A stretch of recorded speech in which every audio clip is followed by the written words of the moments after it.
Boa noite, igreja. Graça e paz a todos, amém? Quem está feliz na presença do Senhor Jesus?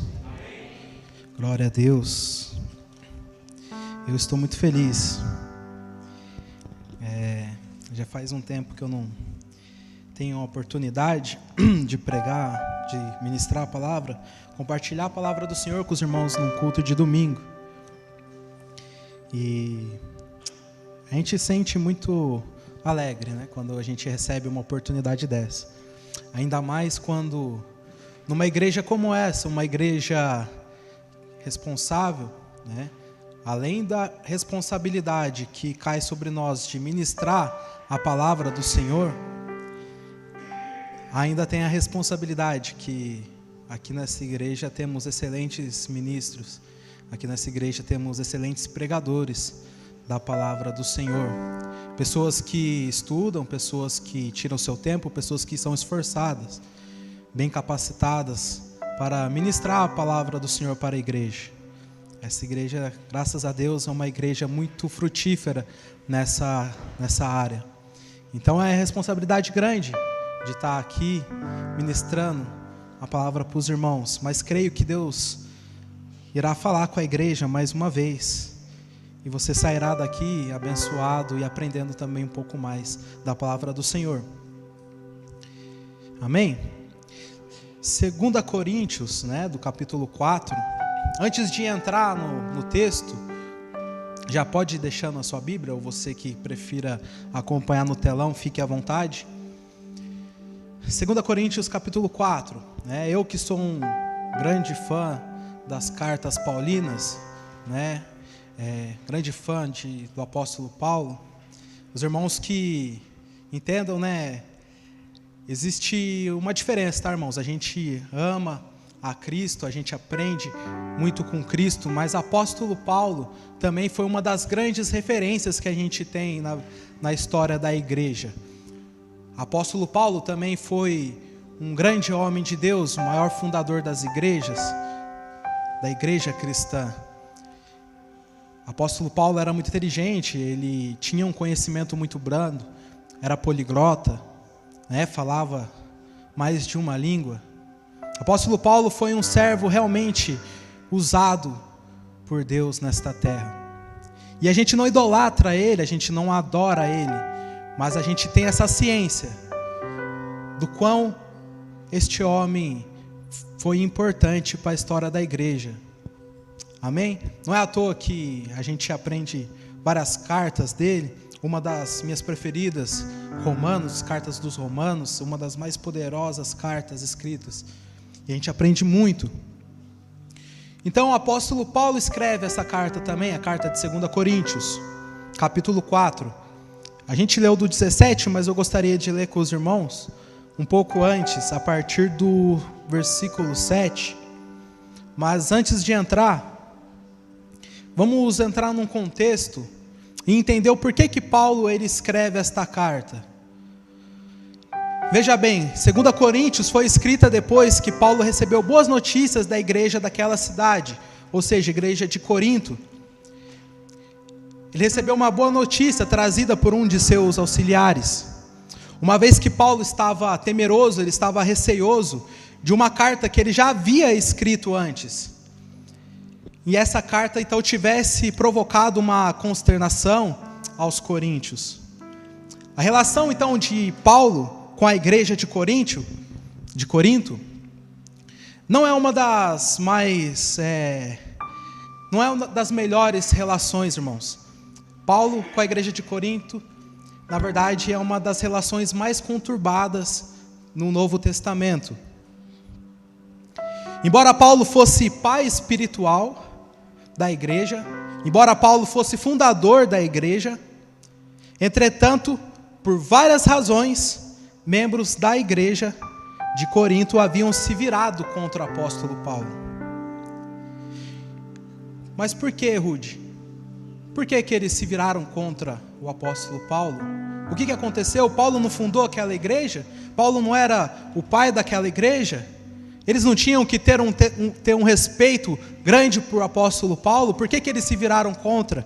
Veja bem, Eles haviam virado contra o apóstolo Paulo, porque começaram a se infiltrar falsos mestres ali naquela igreja. Então eles começam a levantar questionamentos.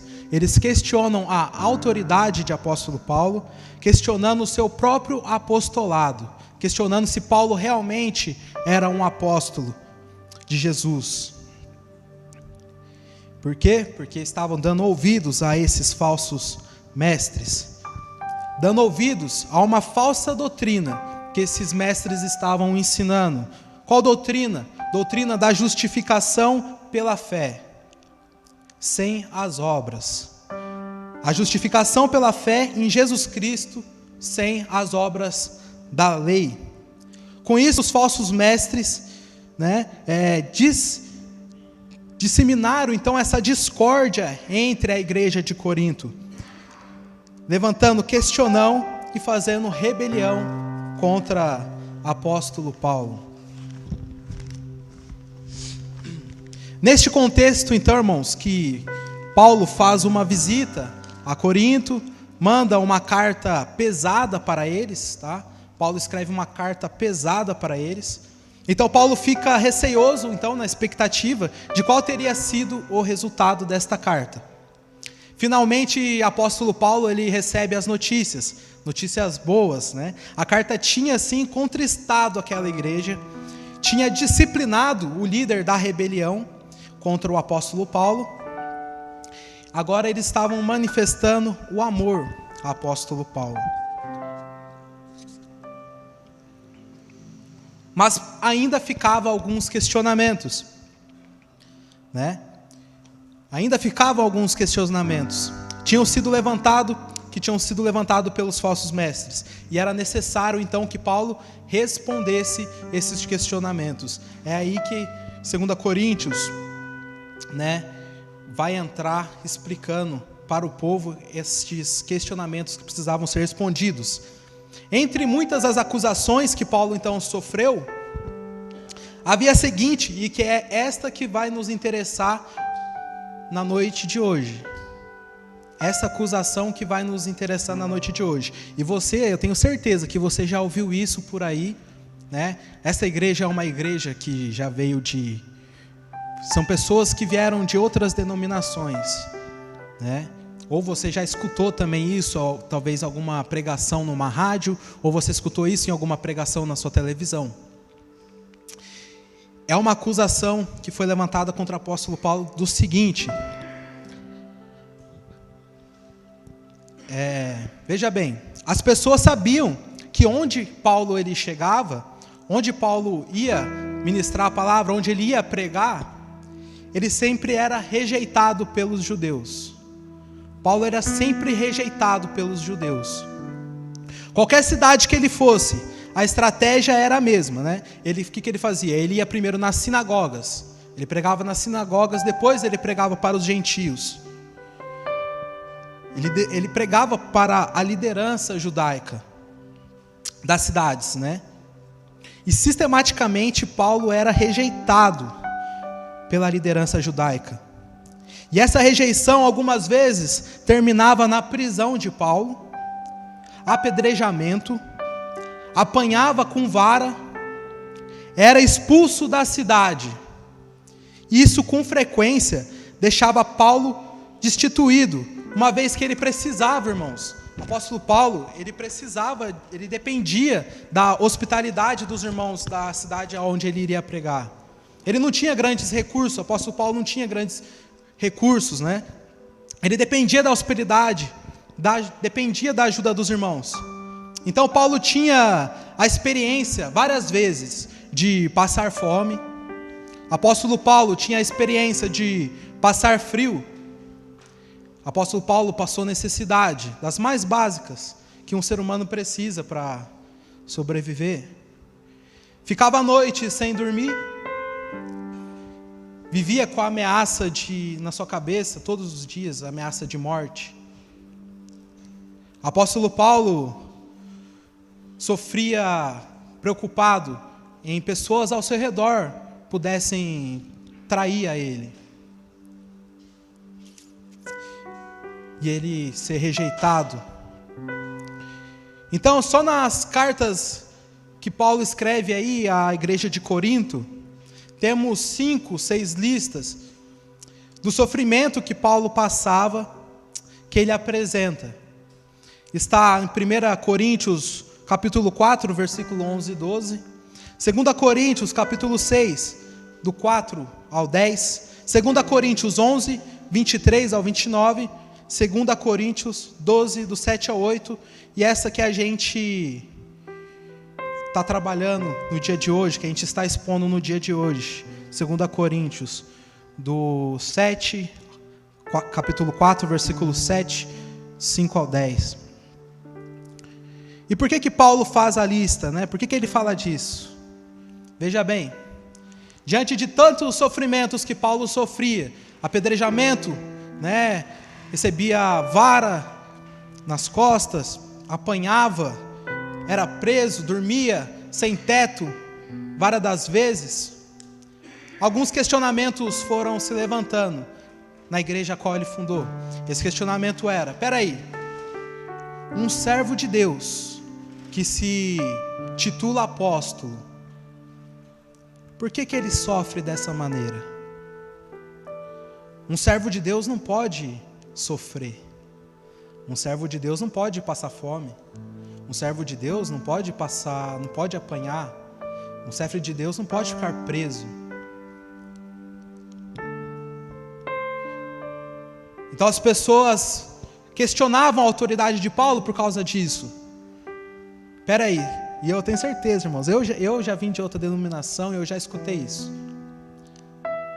Se você está passando por alguma luta, por alguma dificuldade, será que é porque você realmente tem sido servo de Deus? Será que não tem algo errado na sua vida?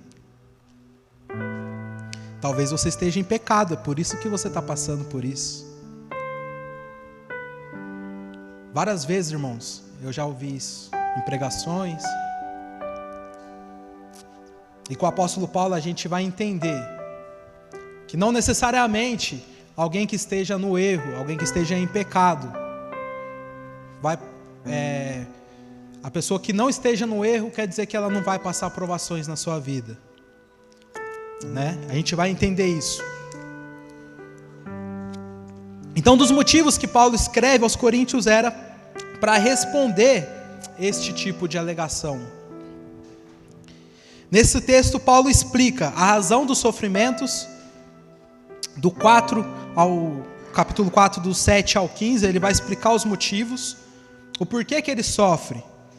Depois ele vai dizer o porquê ele não desanima, mesmo em meio a tanto sofrimento, do capítulo 4, versículo 16 ao 5, 10. Vamos ler então, agora já entrando no contexto, nós já entendemos o porquê que Paulo escreveu esta carta. Vamos lendo o versículo 7, amém? Capítulo 4, versículo 7.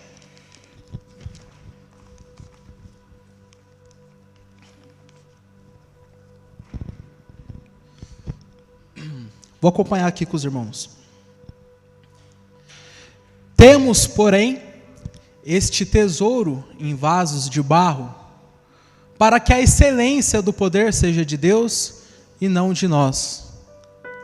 Em tudo somos atribulados, porém não angustiados, perplexos, porém não desanimados, perseguidos, porém não desamparados, abatidos, porém não destruídos, levando sempre no corpo o morrer de Jesus, para que também a sua vida se manifeste em nosso corpo. Porque nós, que vivemos, somos sempre entregues à morte por causa de Jesus, para que também a vida de Jesus se manifeste em nossa carne mortal. De modo que em nós opera a morte, mas em vós a vida. Tendo, porém, o mesmo espírito da fé, como está escrito, eu criei, por isso é que falei. Também nós cremos, por isso também falamos. sabendo que aquele que ressuscitou o Senhor Jesus também nos ressuscitará com Jesus e nos apresentará convosco.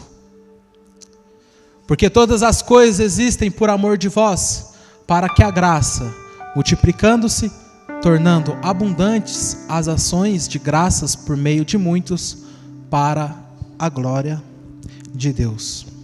Amém? Então aqui, irmãos, a gente vai ver 4 explicações do porquê que Paulo sofria. Ele vai explicar o porquê que ele sofria. Primeira razão, para que ficasse claro, de onde vinha o poder de apóstolo Paulo. No versículo 7, temos, porém, este tesouro em vasos de barro. Rude, mas de que tesouro que Paulo está falando? Aí a gente tem que voltar no versículo anterior, no versículo 6, né? Pois está ligando um versículo entre outro com a palavra porém. Então vamos no versículo 6. Porque Deus que disse, das trevas resplandecerá a luz, Ele mesmo resplandeceu em nosso coração, para iluminação do conhecimento da glória de Deus na face de Cristo. Então este tesouro, irmãos, esse tesouro é este conhecimento da glória de Deus na face de Cristo. E ele fala assim: temos, porém, este tesouro em vasos de barro, para que a excelência do poder seja de Deus e não de nós. Veja bem, Paulo, eu gosto muito de Paulo, porque Paulo, ele sempre, para explicar, para ele fazer com que os irmãos entendam, ou as pessoas que liam a carta, ele sempre faz essas comparações, ele faz essas analogias.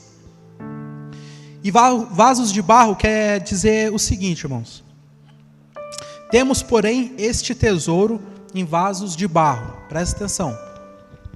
Naquela época, as pessoas, elas tinham em suas casas, pois era de fácil compra. Você ia, por exemplo, numa feira próxima, ali perto da sua casa, e você tinha como comprar este vaso de barro, um vaso que, olhando para ele, não tinha significância nenhuma, não tinha nenhum valor. Então você comprava este barro, você colocava na sua casa, você comprava este vaso, colocava na sua casa e você guardava aquilo que tem de valor dentro deste vaso. Você guardava, se você possuía ouro, você guardava o seu ouro, você guardava a sua prata, você guardava o seu bronze. O que tinha de valor para você, de muito valor, você guardava naquele vaso que não tinha valor nenhum. Era um vaso simples, de barro. Então, quando o ladrão ele invadia a casa da pessoa, ele olhava aquele barro, aquele vaso de barro, ele não dava importância. Ele falava: esse vaso aí não vale nada. Não vou levar este vaso. Porém, ele prestava atenção em outras coisas da casa, ele procurava o que tinha mais valor, talvez um vaso mais caro. Então, o ladrão é assim, né, irmãos? Ele quer entrar dentro da casa, quer sair o mais rápido possível, né? Quer entrar na casa, quer entrar, roubar o carro.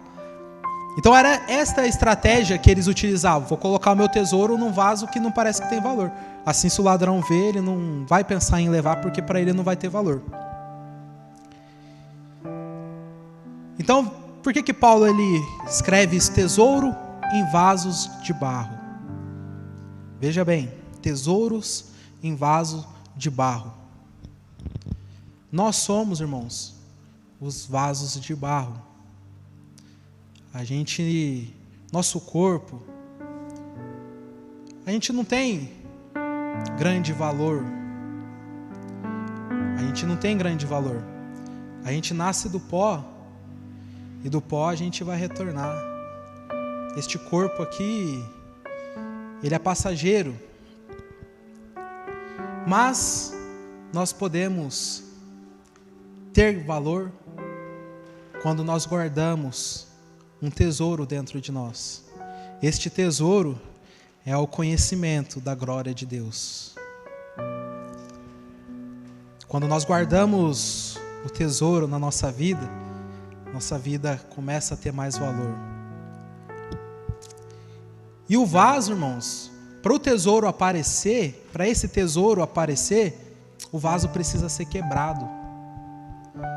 Para esse tesouro aparecer, para você ver o brilho daquele ouro que está ali dentro daquele vaso, este vaso precisa ser quebrado, precisa ser moído. Paulo, ele tinha um tesouro guardado dentro dele, o apóstolo Paulo. Todo o sofrimento que ele passava, as noites sem dormir, com frio, com fome, quando ele apanhava, quando ele era apedrejado, Deus estava quebrando o apóstolo Paulo, fazendo com que o tesouro aparecesse na vida dele. Amém? Primeira razão é essa. Segunda razão, dessa maneira que o poder de Deus se manifesta através de seus sofrimentos. Paulo, então, agora ele vai fazer 4 contrastes. O que é 4 contrastes, Rude? Branco, preto. Um é contraste do outro, tá? Ele faz 4 contrastes. Veja bem, o poder de Deus se manifesta em sustentá-lo, mesmo em meio a todas as provocações. Ou seja, Deus prova Paulo, Deus arrebenta, mói Paulo, mas nunca matava. Sempre fazia Paulo chegar ao seu limite, mas do limite que Paulo suportava, ele não passava, né? Veja bem, versículo 8: em tudo somos atribulados. Atribulados o quê? Em tudo somos quebrados, somos moídos, porém não angustiados. Versículo 8: perplexos, porém não desanimados. O que é perplexo? Perplexo é você ficar confuso com as coisas que estão acontecendo na sua vida. Eu estou perplexo, eu não sei se eu vou para cá, se eu vou para lá, o que eu faço? Muitas vezes a gente fica perplexo. Apóstolo Paulo várias vezes se encontrou perplexo, mas ele nunca ficou desanimado. Versículo 9: perseguido, porém não desamparado. Várias vezes Paulo foi perseguido. Quem sabia o que era ser perseguido era o apóstolo Paulo, irmãos. O apóstolo Paulo sabia o que realmente de fato é ser perseguido.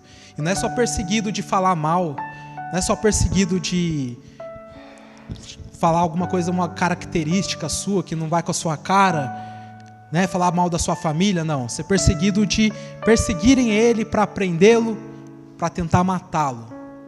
Uma verdadeira perseguição. Então, ele era perseguido, porém nunca não desamparado. Abatido, porém não destruído. Por mais que ele ficasse abatido, por mais que ele ficasse em momentos que vinha a tristeza, por mais que ele tinha momentos que dava vontade de talvez desistir, né? Por todas as lutas que ele passou, por mais triste, por mais sofrido que ele estava, Deus nunca destruiu a Paulo, nunca deixou ele ser destruído.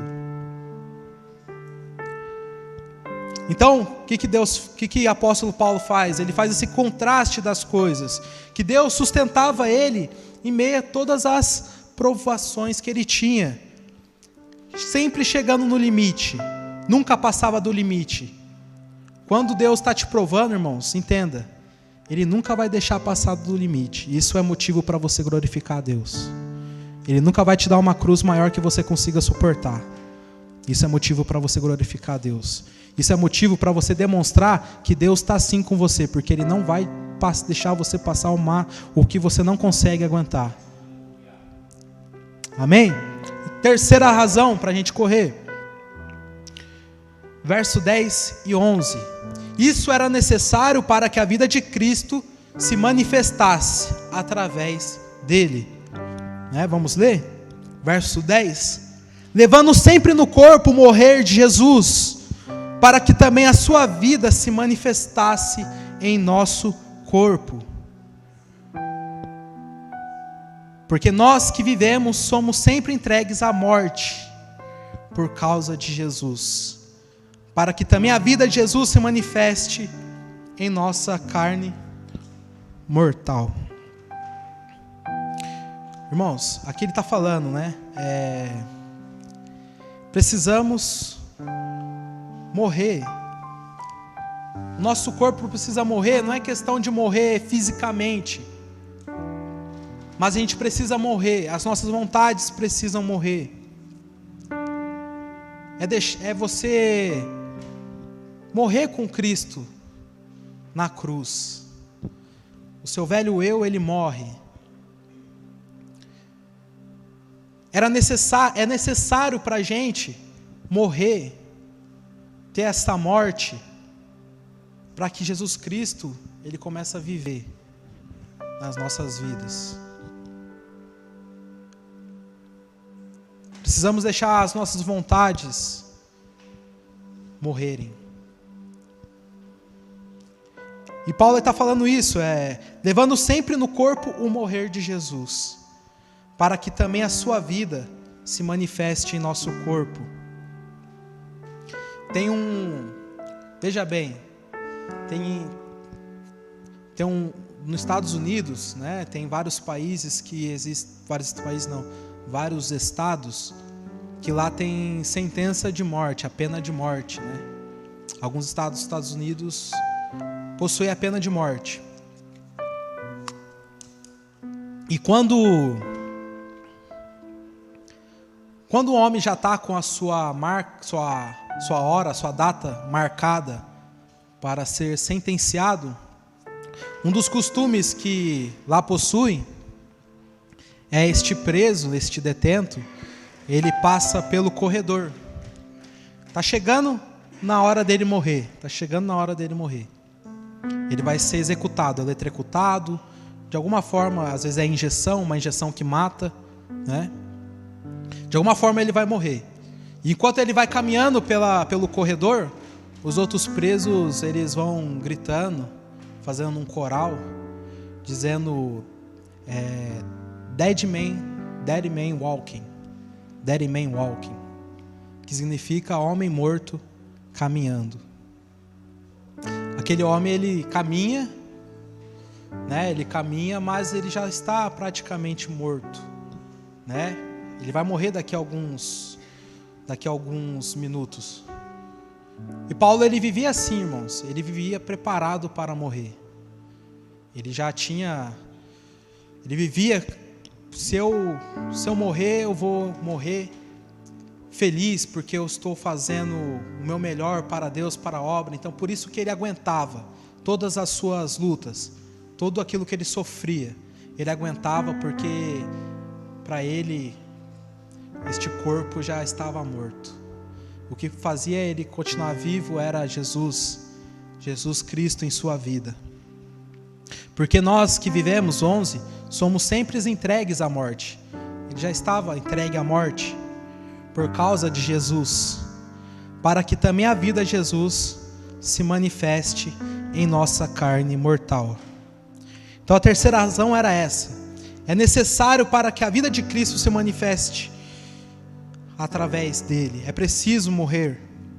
Paulo vivia como alguém já sentenciado à pena de morte. Quarta razão. Dessa forma, as ovelhas de Paulo recebem vida através da morte de seu pastor, né? O pastor, irmãos, não dizendo, né, o pastor ele é santo, o pastor ele tem muita glória, não é isso. Mas o pastor ele sofre, né? O pastor várias vezes ele sofre por causa assim de suas ovelhas.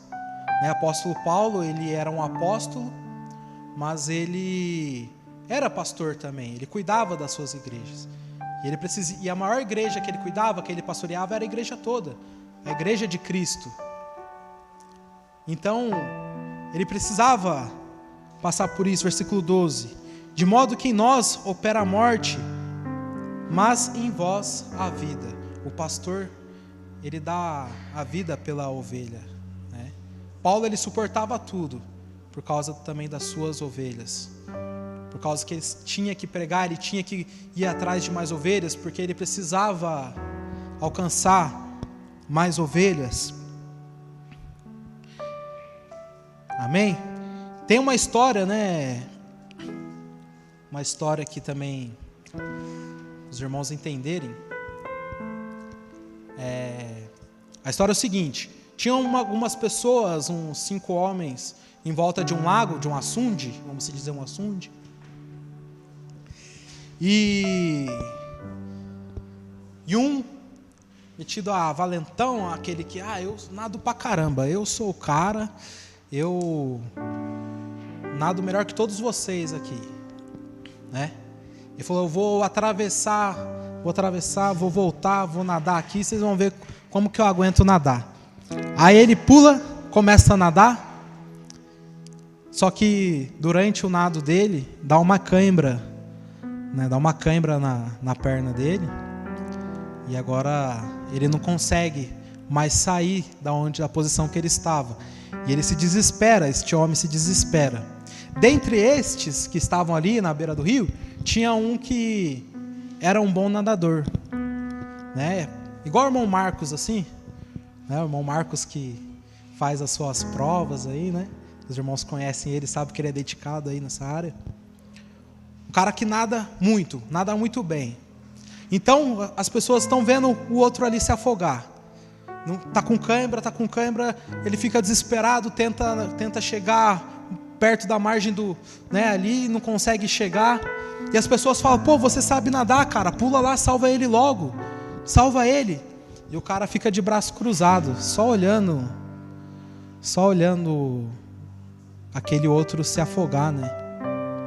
Então, quando o outro começa já a enxergar uma luz, quando já começa ou então a escurecer a vista, e ele começa a afundar, a percepção dele das coisas começam a sumir, a consciência dele começa a apagar, aí ele começa a afundar. Aí então este outro que sabe nadar, ele arranca a camisa, pula dentro da água, facilmente nada e retira este que estava sendo afogado. E as pessoas ficaram falando, pô, cara, você é do mal, você é maldoso, por que você deixou ele sofrer tanto para depois você pular para salvar ele? E ele fala, se eu tivesse pulado antes, era possível que ele me afogasse junto com ele. Ele precisava desistir de suas forças. Ele precisava desistir de suas forças para que eu conseguisse salvar a ele. Né? A nossa vida é assim, irmãos. Deus, ele age na nossa vida desta forma. Tem vezes que a gente luta com a nossa força. Tem vezes que a gente luta. Tenta agir da sua forma. Luta com a sua força. Até quase chegar no momento de morte. Um momento que você vai entrar no pânico e você fala, agora não tem mais jeito, agora não tem mais saída, eu não sei para onde correr, só com as minhas forças eu não consigo mais. E aí então que Deus, ele fala, então agora eu vou lutar por você, eu vou te salvar. Né?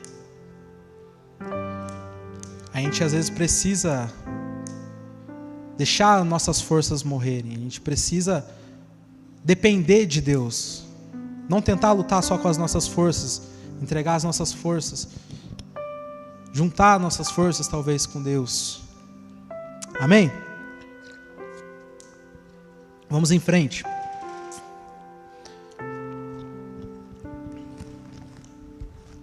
Versículo 13.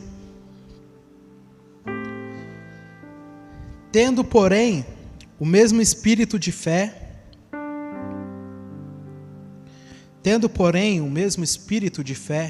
como está escrito, eu criei, por isso é que falei.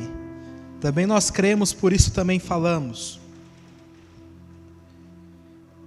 Agora, a partir daqui, né, a gente separa em duas partes esse texto. Paulo, ele explicou o porquê que ele precisava sofrer, a gente já viu isso, e agora ele vai explicar por que que ele não desanimava, tá?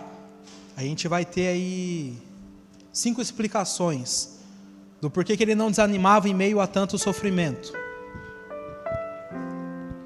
Primeira coisa, ele cria na ressurreição dos mortos, e que no final toda a glória será de Deus.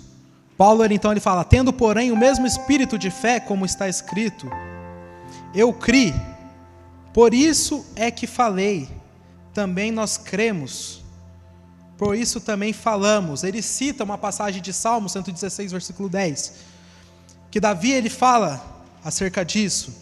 Então ele cita Davi aqui, né? Eu criei, por isso é que falei. Então ele fala, porque Davi cria, também nós cremos, por isso também falamos, sabendo que aquele que ressuscitou, o Senhor Jesus, também nos ressuscitará com Jesus e nos apresentará convosco. Então ele cria na ressurreição dos mortos, né? Veja bem, ele vai fazer de novo, ele precisa, irmão, fazer essa comparação. A gente vai ver mais para frente por que eu consigo, né? Paulo faz essa citação. Segundo, sofrimento presente e a glória futura. Ele faz essa comparação, por isso que ele consegue suportar, por isso que ele não desanima. Vamos lá ler comigo. No 15. Porque todas as coisas existem por amor de vós, para que a graça, multiplicando, se torne abundantes as ações de graças, por meio de muitos, para a glória de Deus. 16. Por isso não desanimamos, pelo contrário, mesmo que o nosso homem exterior se corrompa, contudo o nosso homem interior se renova de dia em dia. Paulo ele sabe, ele faz essa comparação, ele sabe que o momento presente que ele passa, que os problemas no momento ali presente é muito maior do que o que está por vir, que é a glória, que é depois dessa vida. E por isso ele consegue suportar. Vamos ler novamente o versículo 15, 14 e o 15. Sabendo que aquele que ressuscitou, o Senhor Jesus também nos ressuscitará com Jesus e nos apresentará convosco. 15. Porque todas as coisas existem por amor de vós, para que a graça, multiplicando-se, torne abundantes as ações de graças por meio de muitos, para a glória de Deus. Amém? Continuando. Ele vai fazer agora 4 contrastes, irmãos. A gente vai ver mais 4 contrastes que Paulo faz. No versículo 16 que a gente já leu. O homem interior contra o homem exterior. Né? 16. Por isso não desanimamos, pelo contrário, mesmo com o nosso homem exterior se corrompa, contudo o nosso homem interior se renova de dia em dia. Ou seja, o homem exterior, o nosso corpo, por mais que ele seja quebrado, Paulo ele via o seu corpo se deteriorando, se acabando, né? Se acabando, se deteriorando, né? A palavra certa. Mas através disso, por mais que o seu corpo dia após dia era sofrido, ele sofria, o seu homem interior se renovava também dia após dia. O 17, segundo o contraste, tribulação leve e glória pesada. 17, porque a nossa leve e momentânea tribulação produz para nós eterno peso de glória, acima de toda comparação. Pode continuar no 17. Porque a nossa leve, veja bem o contraste. Nossa leve, marca essa palavra leve. Leve e momentânea tribulação produz para nós eterno peso. O contraste, leve e peso. O que quer dizer peso de glória? Paulo ele faz esse contraste como? Naquela época, quando uma pessoa ela era rica, naquela época quando a pessoa possuía muitos bens, possuía muito ouro, possuía muitas riquezas, eles falavam essa pessoa ela era pesada, ela possuía muito ouro, ela tinha muito peso de ouro. Não significa que é gordinha igual eu não, né? Aquela pessoa ela tem um peso, ela era rica. Então quando ele faz peso de glória, ele quer dizer rica glória, acima de toda a comparação. Ou seja, porque a nossa leve e momentânea tribulação, irmãos, ele só consegue enxergar que a tribulação dele é leve, porque ele consegue comparar com o peso da glória que irá vir. Só por isso que ele não se desanima. Porque a nossa leve e momentânea tribulação produz para nós eterno peso de glória, acima de toda a comparação. 18. Visível e invisível. Terceiro contraste. Não atentando nós nas coisas que se veem, mas nas que não se veem. Se não veem, porque as que se veem são temporais, e as que se não veem são eternas. Tudo isso aqui, irmãos, que você consegue apalpar, tudo isso aqui que você consegue ver, enxergar, essas coisas são passageiras, essas coisas essas coisas vão se acabar. E Paulo ele só não se desanima, porque ele não presta atenção para essas coisas, ele não presta atenção para este mundo físico, ele olha para o invisível. Ele olha para Cristo, ele olha para o Espírito Santo, ele ora para Deus, ele ora para os anjos, ele olha para as coisas que não se podem ver, para as coisas que não se podem ver. E por isso que ele consegue passar por todas as suas lutas e ele não se desanima. Vamos rápido para a gente acabar. No versículo quarta razão, quarto contraste, versículo 1 do capítulo 5. Sabemos que, se a nossa casa terrestre deste tabernáculo se desfizer, temos parte de Deus, um edifício, casa não feita por mãos, eterna nos céus. Então ele faz esse outro contraste. O tabernáculo, né? Os irmãos já estudaram o tabernáculo, sabem que o tabernáculo era feito por tendas. Irmãos, tendas são casas temporárias. Tendas são lugares que você vai ficar por pouco tempo. Porque a tenda não é feita com um bloco de tijolo desse, que fica aqui vários e vários anos. Eram feitos de tecidos, que vai pegando chuva, vai pegando sol, vai pegando as coisas climáticas que acontecem ali em cima, e aquilo vai se acabando aos tempos. Então é temporário, a tenda ela é temporária. O tabernáculo, temporário. O nosso corpo, irmão, é temporário. O nosso corpo fica aqui por um período de tempo e uma hora ele vai se acabar. Nós somos como tendas. Isso aqui é temporário. E Paulo, então, o que ele faz? Ele cita isso. Ele fala assim: sabendo que se a nossa casa terrestre deste tabernáculo se desfizer, temos da parte de Deus um edifício, casa não feita por mãos, uma casa eterna nos céus. Ou seja, quando a gente morrer, quando a gente passar deste plano, a gente vai ter uma casa eterna, a gente vai ter um corpo glorificado eterno, a gente vai viver eternamente com um novo corpo, onde não vai sentir mais dor, onde não vai ter mais tristeza, onde você não vai ter mais sentimentos ruins. O seu corpo glorificado, ele vai ser só paz, alegria, que todas as coisas que o céu tem, você irá contemplar com este corpo glorificado.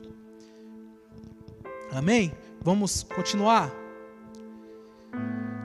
Agora a terceira explicação, do versículo 2 ao 5, ele ansiava pela ressurreição.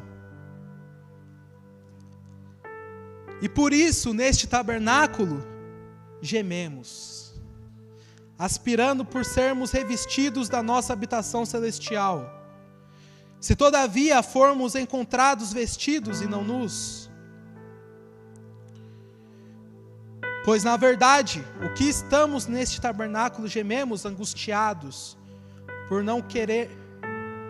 não por querermos ser despidos, mas revestidos, que o mortal seja absorvido pela vida. Então Paulo fala que ele anseia, irmãos, ele anseia pela volta de Cristo, ele anseia pela ressurreição dos mortos. E aí então ele vai dizer, poxa vida, o meu corpo ele anseia, ele geme. Sabe o que é gemer? Você gemer. Você quer logo, você quer aquilo de verdade. Meu corpo geme. Mas se eu gemo, se eu quero tanto isso, qual que é o caminho para isso acontecer mais rápido? O caminho é a morte. Então quer dizer, Rudy, que se eu quero me encontrar logo com Deus, eu vou me suicidar. Então Paulo, o que ele faz? Ele faz essa ressalva aqui no versículo 4. Veja bem, pois na verdade o que estamos neste tabernáculo gememos angustiado, não por querermos ser despidos, mas revestidos. Ou seja, eu não vou procurar a morte, não quero ser despido, eu quero ser revestido, para que o mortal seja absorvido pela vida. Ou seja, no tempo de Deus. No tempo de Deus, eu anseio que as coisas aconteçam no tempo de Deus. Eu gemo, meu corpo geme para que as coisas aconteçam no tempo de Deus. Todo crente que tem, meu irmão, todo crente verdadeiro tem o Espírito Santo, ele entende isso. E a gente vai ver agora no versículo 5. Ora, foi o próprio Deus quem nos preparou para isto, ortogando-nos o penhor do Espírito. O que é penhor? Penhor é uma garantia, ou seja, a garantia das promessas. Paulo está falando acerca disso. Foi o próprio Deus que nos preparou para isto. Para o quê? Para ressuscitar, para termos glória, para termos um corpo novo de glória. E ele deixa o Espírito Santo como penhor, como garantia disso. Quarta razão, porque fico esperando encontro com Jesus. Do versículo 6 a 8, a gente já está quase encerrando, a gente vai ao 10. Temos, portanto, sempre bom ânimo, sabendo que enquanto no corpo estamos ausentes do Senhor, visto que andamos por fé, e não pelo que vemos. Entretanto, estamos em plena confiança, preferindo deixar o corpo e habitar com o Senhor. Veja bem, o corpo físico de Jesus. Quando Jesus ele faz a sua ascensão ali na Betânia, quando ele sobe aos céus, no seu corpo físico, ele está marcando uma separação de Jesus, do seu corpo físico com o homem. Ele está marcando a separação, certo? Ele marca essa separação, ele faz esse cerimonial. E Paulo ele sabe que ele não vai ter esse encontro com Jesus, a não ser que Jesus volte, a não ser que Jesus ele venha buscar a sua igreja. Jesus, quando ele retornará, irmãos, neste corpo, o corpo físico ao qual ele subiu aos céus. Então ele fala o quê? Temos, portanto, sempre bom ânimo, sabendo que enquanto no corpo estamos ausentes do Senhor, visto que andamos por fé e não pelo que vemos. Andamos por fé e não pelo que vemos. Tem muita gente, irmãos, que se apega só às coisas que se veem. A maioria das igrejas, as pregações, estão pregando acerca disso, a coisas que se veem. Veja bem, se você tem fé naquilo que você consegue ver, você concretizar com seus próprios olhos, você tem uma prova concreta com seus próprios olhos. Como que eu vou saber se o pastor Gideão ele é um homem de Deus? Como que eu vou saber? Como eu vou saber se a Tiffany é mulher de Deus? Como eu vou saber se o irmão Rodrigo é homem de Deus? Se ele roda, se ele sapatia, se ele fala em línguas, fala em várias línguas, eu consigo ter certeza que ele é de Deus, porque eu estou vendo ele fazer essas coisas. Meu querido, várias ocasiões da nossa vida, a gente não vai ver, A gente tem que ter fé naquilo que a gente não se vê. A fé é isso, é nas coisas que não se veem. Por mais que não pareça que Deus está atuando na sua vida, por mais que você não consiga ver as coisas espirituais acontecerem, por mais que as coisas que Deus pareça não estar falando com você, você não precisa ver para crer, você só tem que crer. Ei, a nossa vida, ela é como se fosse um avião que às vezes decola. O piloto, ele é assim, ele decola com o seu avião, e às vezes ele chega num ponto que só vai ter nuvens naquele avião. O avião vai passar só por nuvens e ele não vai enxergar nada, ele não está vendo nada. E o que ele faz? Ele coloca o avião no piloto automático. Ele tem que confiar que o piloto automático, o avião vai seguir o seu percurso correto. A nossa vida é da mesma forma. A gente tem que às vezes deixar o nosso piloto automático ser ligado por Deus. Deus ser o nosso piloto. E a gente não precisa ver, a gente confia, está tudo branco na sua frente. Mas você tem fé, você tem certeza que Deus está caminhando o seu percurso, Deus está colocando você no trilho certo. Aleluias. Temos que ter fé, irmãos, naquilo que a gente não vemos. É muito fácil ter fé no que você vê. Ser cristão não é ser fácil. Se eu falar para você que eu tenho Deus, é fácil, irmãos. Qualquer um pode fazer um teatro emocional, pegar você, cativar você por palavras. É muito fácil eu pegar, fazer uma pregação aqui, que vai falar para você que você vai ter isso, que você vai ter aquilo. É muito fácil. As igrejas por aí estão lotadas disso. Pessoas que preparam frases que vão mexer com o seu emocional, para que você fale, esse cara aí é de Deus. Essa palavra é muito boa. Essa palavra, nossa, eu senti de verdade. A gente não precisa sentir, irmãos. Essa é a verdade. A fé é na coisa que a gente não vê. A gente não precisa se arrepiar para sentir o Espírito Santo. A gente não precisa sentir calor. A gente não precisa sentir vento. A fé é nas coisas que a gente não se vê. Por mais que a gente não veja, já teve vários momentos da minha vida que eu não senti nada, mas eu cria, eu tinha certeza, e eu tenho certeza que Deus estava operando na minha vida de qualquer forma, porque a gente tem que deixar as coisas, nossa vida no controle do Senhor. Vamos continuar. Quinta razão, tem consciência que haverá o dia do juízo. Versículo 9 ao versículo 10. E por isso que também nos esforçamos, quer presentes, quer ausentes, para lhe sermos agradáveis. Porque importa que todos nós compareçamos perante o tribunal de Cristo, para que cada um receba segundo o bem ou o mal que tiver feito por meio do corpo. Paulo está falando, não desanima, irmãos, porque eu sei que vai ter o dia do juízo. Eu entendo que a salvação, ela é pela graça, mas sem obras, né, sem frutos, não tem. A salvação que não gera obras, a salvação que não gera frutos, na verdade não é salvação. A salvação tem que gerar, e a gente vai dar conta dessas obras.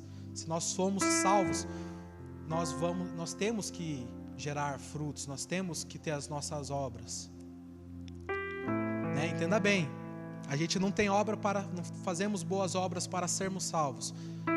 Nós fazemos boas obras porque a gente já foi salvo, e a gente vai dar conta disso no dia do juízo. Então Paulo, ele fala isso, porque importa que todos nós comparecemos perante o tribunal de Cristo, para que cada um receba segundo o bem ou o mal que tiver feito por meio do seu corpo. Ele sempre faz essa analogia, né? Ele sempre cita o corpo, o seu corpo, o corpo que se você praticou o bem ou se você praticou o mal com o seu corpo. Vamos para as aplicações. Amém? Primeira coisa, o jovem, ou até mesmo você adulto, às vezes não, Várias vezes na nossa vida, a gente vai sentindo um momento de conforto, né? A gente vai falar, pô, minha vida tá muito bacana, a minha vida, ela tá legal, não tô tendo dor de cabeça com nada, não tô tendo problemas na minha família, tá tudo bacana acontecendo. Às vezes o jovem, ele às vezes foi criado pelo pai, pela mãe, às vezes com tudo na mão, né? E muito fácil. O jovem também precisa se preparar para a vida. A vida, irmãos, ela é assim. Deus, algumas vezes, Ele vai nos quebrar. Ele vai tirar a gente do nosso conforto. Várias vezes, Deus vai fazer isso conosco, né? Tem até eu vejo às vezes no Facebook, alguns memes, né? Quando tá tudo dando muito certo, você tem que parar e pensar, peraí, tem alguma coisa errada aí, né? Tá tudo dando muito certo. Às vezes é porque você fica esperto que uma hora vai chegar a bronca, vai chegar, né, a paulada. E a gente tem que estar preparado. O jovem tem que estar preparado. A gente que está na nossa vida de conforto, a gente tem que estar preparado para ser quebrado. Deus testar a nossa vida, Deus nos colocar em provas, onde Ele quer que faça que o tesouro dEle apareça em nós, né? E para você que vive aflito, você que vive ansioso, a gente passou por um período muito complicado, né, nesse último ano, nesses últimos 2 anos, né? A gente viveu esse momento de pandemia. Agora está vindo já veio, né? Já está aí já essa nova variante, o Omicron, né? Omicron.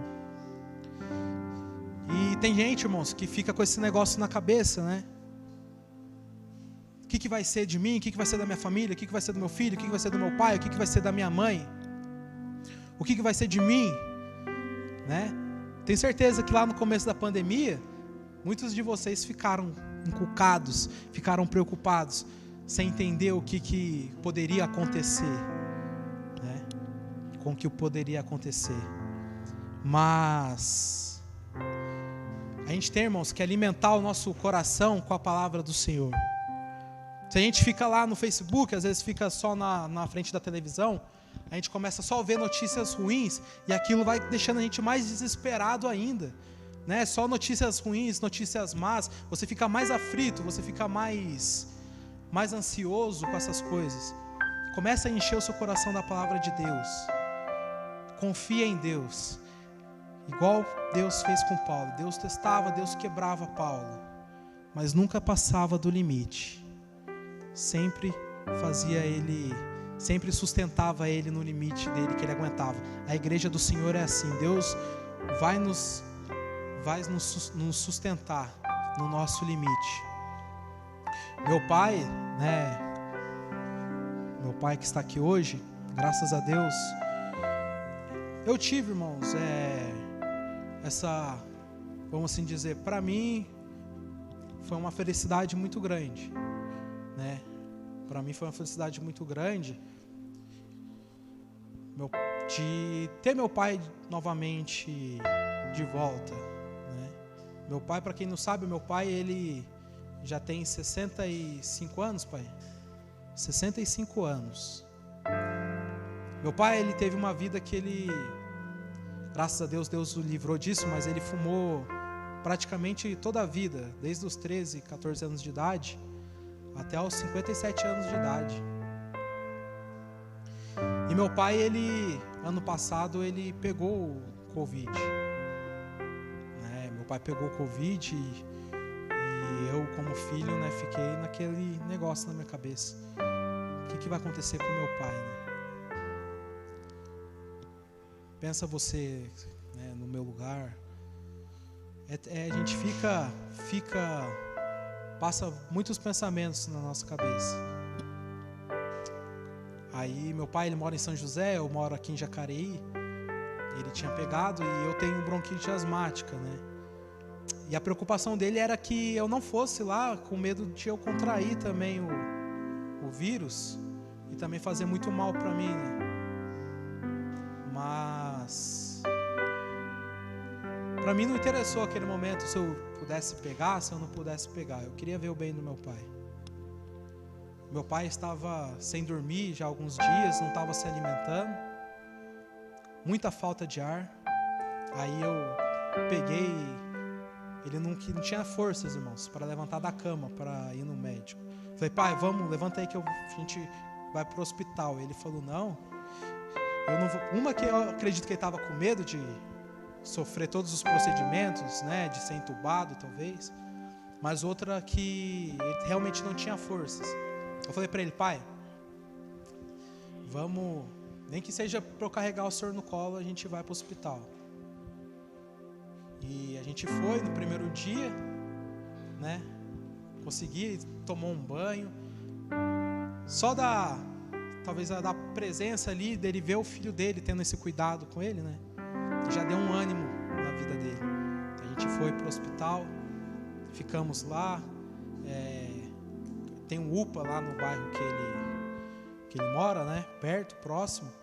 E ele ficou em observação ali umas 2 horas, fez aquelas bombinhas, né, aquelas bombinhas asmáticas, e ficou tomando máscara de oxigênio para ver se aquela falta de ar passava. Só que daí ele não melhorou, ele melhorou ali no momento, foi para casa, só que no outro dia ele já estava ruim de novo. Já estava ruim, então realmente era algo sério. A gente levou ele no outro hospital, no hospital que tinha como ele fazer outros exames, e ele fez a tomografia, né, do pulmão, e a gente viu lá que ele já estava com 25 a 30% do pulmão comprometido com pneumonia. E neste momento eu falo para os irmãos que dá um desespero tremendo na cabeça da gente. A gente fica igual o apóstolo Paulo. A gente fica perplexo. A gente não sabe o que faz. E graças a Deus, a médica, Deus encaminhou tudo de uma forma tão boa que cuidou dele de verdade. A médica receitou o medicamento certinho. A gente achou o medicamento fácil, né? Ele foi tratado com amoxicilina. E foi tratando em casa, foi tratando, minha mãe ajudando, minha mãe sempre do nosso lado também, né, cuidando dele. E graças a Deus a bênção está aí, né? Mais uma vez escutando o filho dele aqui dando uma mensagem para a igreja. Irmãos, aquele eu posso dizer para os irmãos, Deus poderia levar meu pai, né? Poderia. E eu não ficaria entristecido com Deus. Claro que o meu sentimento seria horrível. Nem sei o que eu poderia passar. Mas quando Deus, irmãos, Deus ele tem um plano, ele sabe qual que é a hora de cada um, ele sabe o que você vai passar. Ele não vai deixar você passar pelo seu limite. Tenha certeza disso. Se for a hora de você ir, se for a hora da igreja, não sei o que vai acontecer daqui para frente esse ano, tenha certeza que Deus ele não vai deixar você passar do seu limite. Deus vai cuidar de você. Ele vai te sustentar, assim como ele sustentou o apóstolo Paulo, assim como ele sustentou tantos outros, até que o plano dele não se concretize. Se não for o plano dele que você morra, que você não tenha um serviço, que você não faça isso, faça aquilo, não sei seus planos, ele vai estar cuidando sempre, ele vai estar com você, pode ter certeza disso. Talvez as pessoas falem, aquela pessoa sofre, ela não tem Deus. Esquece isso. Pessoas de Deus também passam por sofrimentos. Pessoas de Deus, pessoas cristãos genuínos também sofrem.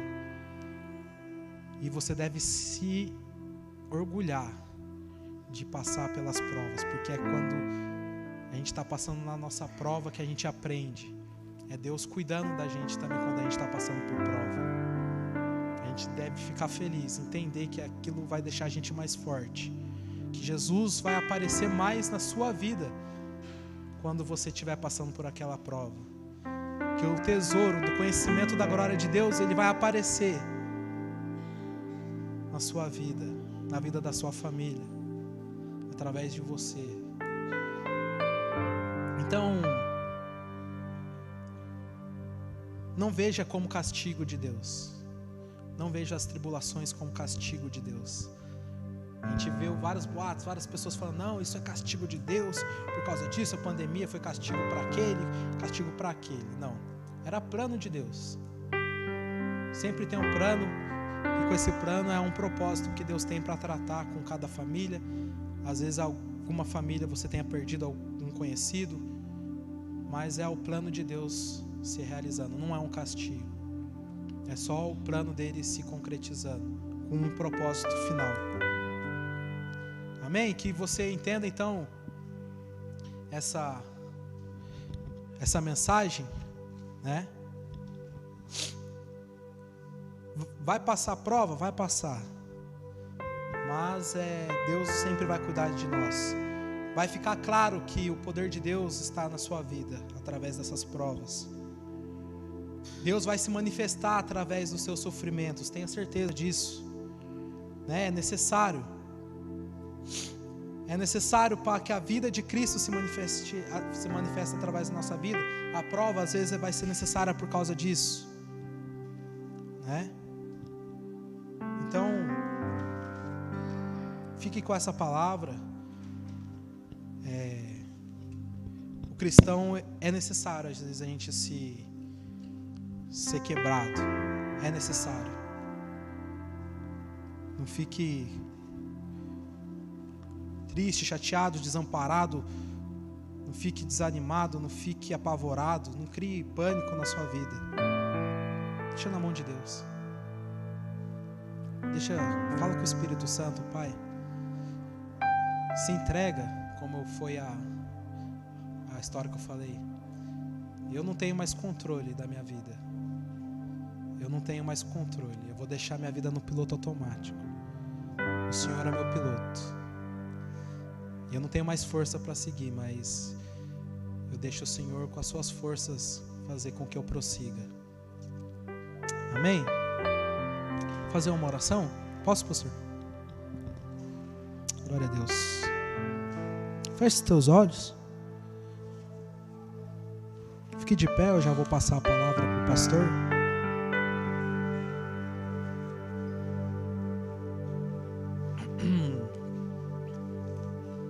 Feche seus olhos. Senhor Deus, Pai amado, muito obrigado, meu Pai, por esta palavra na noite de hoje. Obrigado por ter nos dado sabedoria, por nos ter dado este riquíssimo conhecimento. Deus, nós somos gratos por o Senhor ter nos sustentado até o nosso limite. Eu sei que terá dias que a gente vai passar por dificuldades, terá momentos da nossa vida que iremos passar por lutas, por tribulações fortes, pesadas, tempestades. Mas a gente confia em Ti, Senhor, que o Senhor está conosco, nos cuidando sempre, meu Pai. Nós temos fé em Ti, meu Deus, e nós não desanimamos, porque sabemos que o que está por vir é muito maior do que tudo que a gente consegue ver, meu Pai. A gente consegue suportar, meu Deus, todas as lutas, todas as provas, porque nós queremos viver contigo na eternidade. Isso aqui a gente entende hoje, que isso aqui é um fardo leve, que por mais difícil que a nossa prova seja, por mais difícil que a nossa luta seja, é um fardo leve, porque o peso da sua glória, o peso enriquecido, essa riqueza que é viver, meu Pai, contigo na sua glória, é muito maior do que as nossas tribulações. Nós nos alegramos, meu Deus, contigo, meu Pai. Nós alegramos por passar, meu Deus, essas lutas, porque nós sabemos que o Senhor sempre está nos segurando nas palmas de suas mãos. Meu Pai, fica com a sua igreja, que o Senhor, meu Pai, continue, meu Deus, o sustentando, que o Senhor continue, meu Pai, os enchendo com o seu Espírito e com a sua palavra, que a igreja possa cada vez mais, meu Pai, dar frutos para Ti, obras ricas, meu Pai, para ser apresentados a Ti no dia do juízo.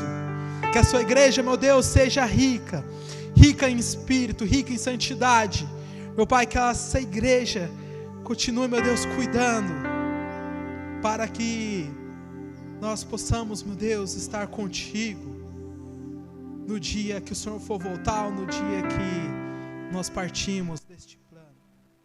Meu Deus, nós te amamos, o Senhor é lindo, muito obrigado. Muito obrigado, Jesus. Obrigado pelo seu sacrifício. Obrigado, meu Pai. A gente não merecia, Deus. A gente não merece o Senhor cuidar de nós. Nós somos pecadores.